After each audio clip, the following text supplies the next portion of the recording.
Kadang-kadang anak tak ada buat salah besar pun, tapi kita rasa macam nak marah. Mak-mak semua pernah tak rasa macam cepat marah, cepat letih, semua benda rasa macam serabut je. Kadang-kadang bukan sebab kita ni emo, tapi sebab badan kita ni dah terlalu penat dan hormon stres tu tengah tinggi. Jadi mak-mak semua boleh cuba ambil vitamin B.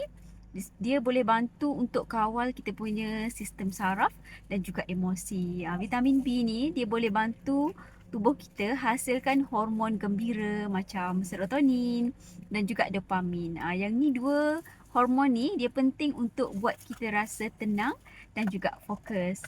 Bila cukup vitamin B, badan akan rasa lagi ringan, emosi lebih stabil dan kita boleh hadap hari-hari mak-mak yang sibuk tu dengan lebih sabar dan juga bertenaga.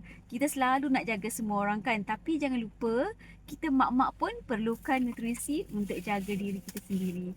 Start dengan jaga dalaman, cukupkan vitamin B dan tengok macam mana tenang tu datang semula. Kalau ada mak-mak nak tahu vitamin B apa yang bagus untuk bantu menghilangkan stres, untuk hidup tenang, komen tenang.